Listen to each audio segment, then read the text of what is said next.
programa de hoy vamos a hablar sobre biomateriales, polímeros biobasados y biopolímeros. Para ello nos acompaña Diana Estenós. Ella es doctora en Ingeniería Química y profesora titular de la Facultad de Ingeniería Química de la Universidad Nacional del Litoral. Es directora del Departamento de Ciencia de los Materiales e investigadora superior de CONICET. Hola Diana, bienvenida al programa. Hola, muchas gracias. Gracias por invitarme. Es un gusto estar acá. Bueno, vamos a hablar de biomateriales, de polímeros, pero comencemos por el principio. ¿Qué son los biomateriales? En general, cuando hablamos de materiales, de biomateriales, hablamos de materiales aplicados a la salud, aunque algunas veces se incluyen otro tipo de materiales. Y básicamente son sustancias o materiales que están diseñados para interactuar con los sistemas biológicos. Bien, por ejemplo, en la cotidianeidad, ¿dónde podemos encontrar estos biomateriales aplicados en la medicina, por ejemplo, o en la práctica médica? Mira, en general, biomateriales se usan para tratamientos, se usan para procedimientos quirúrgicos o no quirúrgicos, procedimientos médicos, para sistemas de monitoreo, se usan para regeneración de tejidos, para ingeniería de tejidos. Tienen múltiples usos para liberación controlada de fármacos. Bien, pero para que la gente se haga una idea de cómo se materializa eso, o sea, ¿se pueden ver de manera tangible? O sea, ¿cuál es la materialidad de los biomateriales? Hilos de sutura, apósitos, los materiales que usa el odontólogo para hacer los arreglos, los implantes que se usan en distintas partes de nuestro cuerpo, tanto en odontología como implantes, caderas, articulaciones. También son biomateriales, aunque no los veamos, algunos medicamentos, inclusive inyectables algunos y otros que sí tienen forma de pastillitas, en donde se libera en forma controlada un principio activo. Eso también es un biomaterial. Como también es un biomaterial cuando se implantan o se sustituyen o reemplazan ciertos tejidos u órganos, ¿no? Bien, ¿y qué rol tienen los polímeros dentro de los biomateriales? Los polímeros en los biomateriales tienen muchísimas aplicaciones, muchas de las que te comenté de hecho son polímeros, otros son metales y materiales cerámicos, pero tienen amplio uso, fundamentalmente porque muchos polímeros son biocompatibles, algunos son biodegradables, aunque no siempre se necesita que sean biodegradables para ser biomaterial, y por las propiedades que ellos tienen, que lo hacen útiles para ciertas aplicaciones en medicina, no para todas, claramente, ¿no? Bien, ¿y qué diferencia hay con los biobasados, por ejemplo? ¿Hay diferencias? ¿Son diferentes tipos de materiales? Los polímeros que se usan para aplicaciones biomédicas, que estarían dentro de lo que es biomateriales, conceptualmente son polímeros que se usan justamente para lo que hoy te comenté, que es básicamente interactuar con los sistemas biológicos. Pueden ser sintéticos, es decir, derivados de fuentes no renovables, se producen, por ejemplo, a través de la industria petroquímica, sus monómeros y los polímeros, o pueden ser biobasados, que en ese caso los polímeros son polímeros que proceden de fuentes renovables. Esa es la diferencia, claro, entre los biobasados y los polímeros sintéticos. Sí. Bien, y por ejemplo, ¿cuáles son esas fuentes naturales de las que se puede obtener? Fuentes naturales hay muchas. Muchas veces uno habla de biopolímeros también. Cuando hablamos de biopolímeros ya el concepto es polímeros en la naturaleza, como el colágeno, como el almidón, como la celulosa, como la lignina, o sea, muchos nombres que para ustedes seguramente son familiares. Esos están en la naturaleza. Nosotros en nuestro cuerpo tenemos muchos polímeros que son naturales.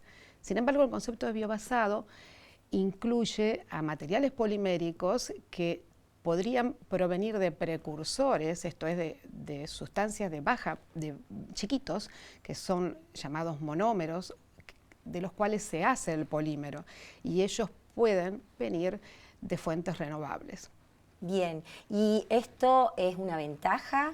¿Es una desventaja en relación con los sintéticos? Es decir, ¿cuál es el beneficio, no solamente para el material mismo, sino para todos, que se produzcan o que se generen así estos polímeros basados en la naturaleza o en fuentes naturales? Hoy en día se habla mucho de los polímeros biobasados.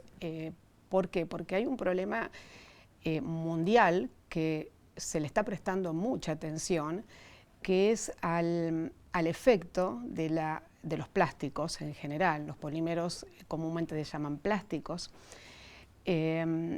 sobre el medio ambiente. ¿Por qué? Porque son productos de consumo masivo, porque muchos son versátiles y cada vez hay más aplicaciones, porque la población del mundo crece y eso hace que haya más consumo, pero también más producción de residuos por un lado y por otro lado más necesidad de uso de materias primas para sintetizarlos.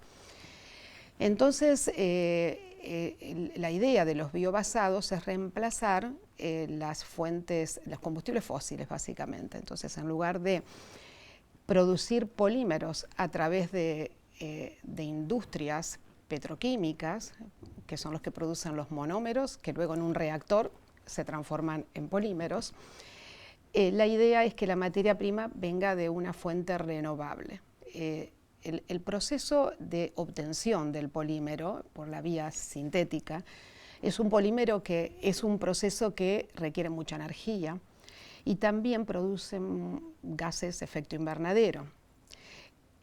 Esas dos cuestiones tienen un impacto muy grande en el medio ambiente y se disminuyen si somos capaces de reemplazar esos recursos fósiles que vienen de combustibles del petróleo básicamente, por recursos que vienen de la biomasa.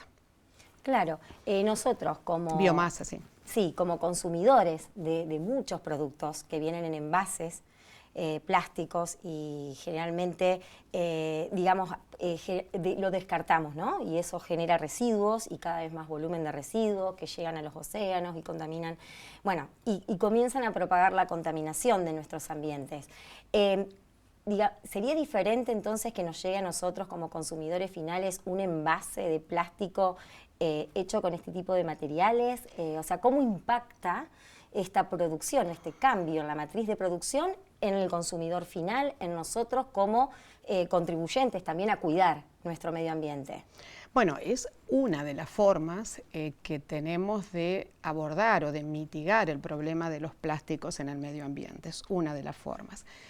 Los plásticos se caracterizan porque a lo largo desde que son producidos, consumimos, y luego de su vida útil, cuando ellos son desechados, en todas esas etapas tenemos que prestar atención.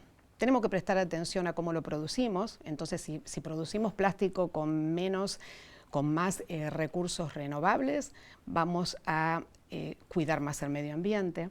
Si lo consumimos a los plásticos con un poco más concientización, cambiando la forma del uso del plástico, vamos a también mitigar el efecto de los plásticos sobre el medio ambiente. Y finalmente, si una vez que terminó su vida útil, somos capaces de reutilizarlos, por ejemplo, o reciclarlos de distintas formas, también vamos a contribuir a bajar el impacto ambiental, que es mucho.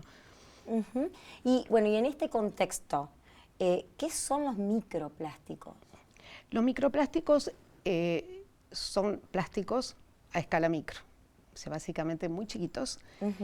Microscópicos, digamos. O sea, sí, a la escala abajo del milímetro, digamos, que están en el medio ambiente porque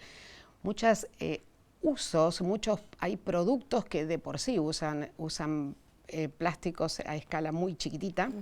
Por ejemplo, los exfoliantes en algunos casos pueden... O sea, productos cosméticos. Puede o haber, sea, en la estética hay una presencia importante de... Sí, puede haber, esto es un ejemplo, seguramente hay más que ya se usan polímeros a escala chiquita, ¿no es cierto?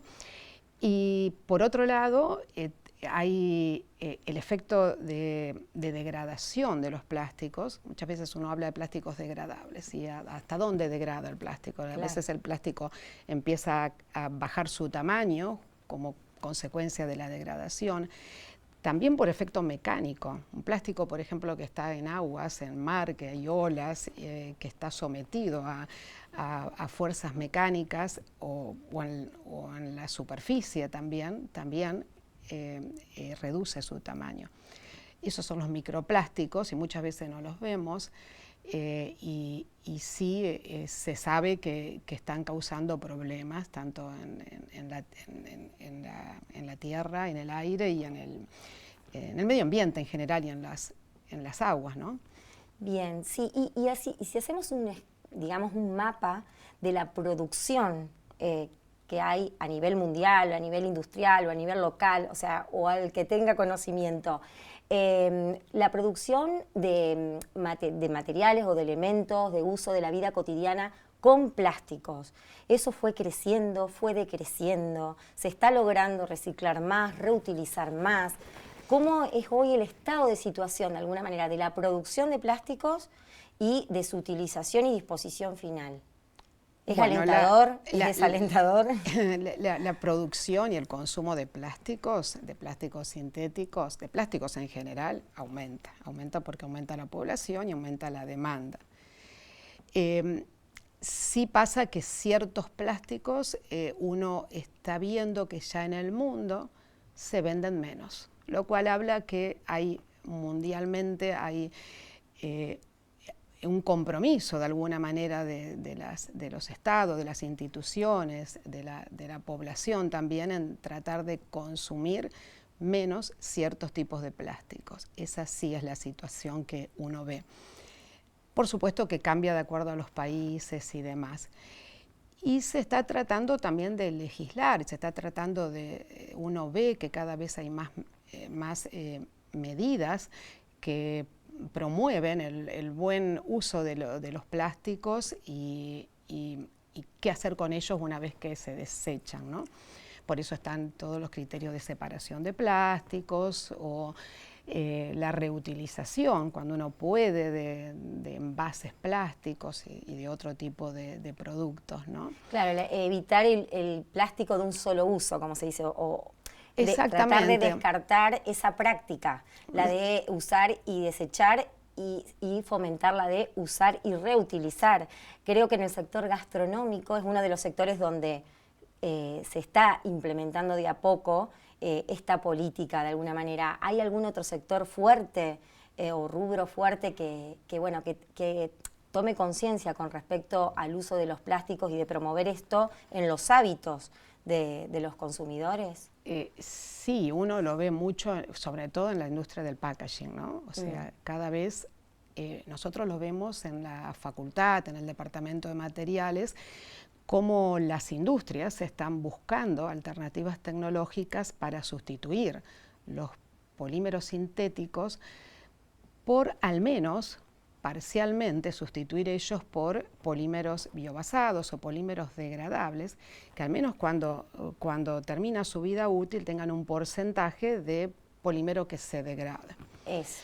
Eso que vos comentaste hoy es una forma de cómo está cambiando el mundo y cómo está cambiando la forma de producir y de consumir plásticos de un sistema lineal en donde uno antes producía, consumía, desechaba. De hecho, en una época fue como un crecimiento de todo lo que era descartable, había un crecimiento como que estaba de alguna manera bien visto. Estaba bien visto. Porque era más práctico, era mucho más económico también, poder, adquiero el producto, lo consumo y ya lo descarto, entonces se veía como positivo, como una ventaja. Y ahora, en cambio, a esa línea recta la estamos girando y tratando de que se sea circular. Por eso se habla mucho de la economía circular. ¿Qué se trata? Y se trata que en los plásticos seamos capaces de volver a reutilizarlos. Ahora la pregunta es, ¿lo reutilizamos? En el mundo te diría que el porcentaje de plástico reciclado sigue siendo bajo. Con los plásticos sucede que el reciclado, hay distintos tipos de reciclado, pero el que es más conocido es el reciclado mecánico, en donde básicamente el material se reprocesa, digamos, se lo trata mecánicamente, se lo funde o ablanda y vuelve a la cadena productiva. Pero en esos ciclos, como intervienen procesos térmicos y demás, el polímero cambia las propiedades. Entonces eso limita, por un lado, el uso de polímeros reciclados en una línea de producción. Por otro lado, hay una dificultad que tiene que ver con la separación de los polímeros, porque para hacer eso hay que separarlos. Y dependiendo del país, dependiendo de la legislación, de la costumbre, muchas veces no se separa. Y además, muchos productos son difíciles de separar, porque a veces uno ve una botellita y piensa que es un solo material y no, son más de uno, y eso dificulta el proceso de reciclado. Eso en cuanto al reciclado mecánico. Hoy en día la ciencia está trabajando en el desarrollo de nuevas tecnologías para promover lo que se llama reciclado avanzado. La diferencia con el reciclado mecánico es que el reciclado avanzado lo que intenta es ir a las materias primas, ir a los monómeros o a los precursores que dieron origen al polímero. No es el polímero que se reprocesa, sino el polímero que químicamente vuelve a su materia prima de origen, digamos, a los monómeros, y que luego sí pueden entrar a la línea de producción formando nuevos polímeros. Es como de polímeros, nuevamente producir polímeros. Claro. Esas son rutas que hoy en día se están investigando en todo el mundo. Es un tema que de mucho interés, sobre todo en el primer mundo, esto de promover investigaciones en esa línea. Y bueno, nosotros aquí en la universidad tenemos también investigadores que estamos trabajando en el reciclado avanzado de plásticos. Y también en el mecánico, sí. Claro, y pregunto, estos cambios que hay, digamos, en los procesos químicos o de composición de los polímeros, ¿también repercute, me imagino que sí, o impacta en la salud de quienes consumimos quizá productos envasados en plásticos? ¿Hay también alguna diferencia entre lo sintético o lo biológico, lo natural, en la composición del polímero a la hora de consumirlo? En principio, cuando uno cambia la materia prima con la cual uno trabaja para hacer el polímero, es eso, es sustituir un insumo por otro insumo. Uno sustituye un monómero que viene de la industria petroquímica por un monómero que se obtiene, por ejemplo, de fuentes renovables. Pero la idea es desarrollar una tecnología para producir el mismo polímero. Claro. Y el polímero está especificado, se especifica de acuerdo al uso con determinadas variables que se llaman variables de calidad, que es lo que califica para un uso específico. Entonces, en eso se trabaja. Si reemplazamos las materias primas, tenemos que producir un polímero de similares características. Claro. Eso a veces no es fácil. Exacto, sí. Yo pregunto más que nada porque, bueno, generalmente en la vida cotidiana uno se encuentra en situaciones en que, por ejemplo, una situación muy doméstica de tener que calentar alimentos, por ejemplo, en plásticos o en envases plásticos, y bueno, y existen de alguna manera, no digo teorías, pero sí opiniones acerca de, bueno, no hay que calentar en este tipo de plástico porque puede de alguna manera influir en la calidad de la comida o contaminarla o puede repercutir negativamente en quien la consume, porque bueno, el plástico despide alguna sustancia al calentarse y demás, o sea, expuesto a determinadas temperaturas o determinadas condiciones ambientales, ese plástico puede contaminar el alimento que a lo mejor contiene o el líquido. Por eso preguntaba eso de que son situaciones a lo mejor de la vida cotidiana que no prestamos atención, pero que quizá tiene que ver con la composición del plástico desde su inicio y bueno, y hay algo de verdad en todo esto. Sí, cuando nosotros consumimos un plástico, como cuando consumimos cualquier tipo de producto, uno debería tener, y creo que la tenemos, la información al consumidor sobre cómo se usa ese material. Y hay que hacer caso. No es lo mismo un plástico para una bolsa de residuos que para un plástico para usar en un freezer y conservar alimentos. Hay estas variables que yo te comentaba de calidad, tienen que ver con eso. Los monómeros, los polímeros son moléculas grandes, que están hechas de monómeros, que son moléculas chiquititas. Cuando se hace el polímero, algunas moléculas chiquitas quedan en la estructura. Entonces, una variable de calidad es el % o las partes por millón, mejor dicho, de monómeros residual o de otras especies también de baja masa molar que se llaman oligómeros, que son esas las que vos haces referencia, esas que son fácilmente volatilizan porque son moléculas chiquititas. Todo lo que es plásticos para envase en alimento deberían tener una composición menor que la que dice la legislación. Y en cuanto a las temperaturas para usar un plástico, por supuesto que cuanto más temperatura, si existieran esas especies, tienen más facilidad para migrar y migrar al alimento. Pero eso también uno debería conocer cuáles son las temperaturas en las cuales se pueden usar esos envases y estar tranquilos si uno lo usa en esas condiciones, ¿no? Claro. Bueno, y para terminar, hoy señalabas que hay una nueva línea de investigación de punta, digamos, en el mundo muy importante que tiene que ver con esto, ¿no? Con la cadena de producción de los polímeros. Ahora, ¿qué otros desafíos quedan en este campo? Tanto a nivel, de alguna manera, científico, académico, como a nivel, de alguna manera, de sociedad en general, ¿no? Nosotros como consumidores y cuidadores del ambiente. Bueno, yo creo que esto de cuidar el ambiente es un problema que nos involucra a todos. Desde la academia y desde los institutos o las universidades o quienes desarrollamos investigación, el desafío es, uno de los desafíos es desarrollar productos y procesos sustentables, que cuidemos el medio ambiente, que bajemos los consumos energéticos, que bajemos la producción de gases de efecto invernadero, que usemos menos insumos tóxicos, en particular que los plásticos, que tratemos de poder seguir ese camino de economía circular.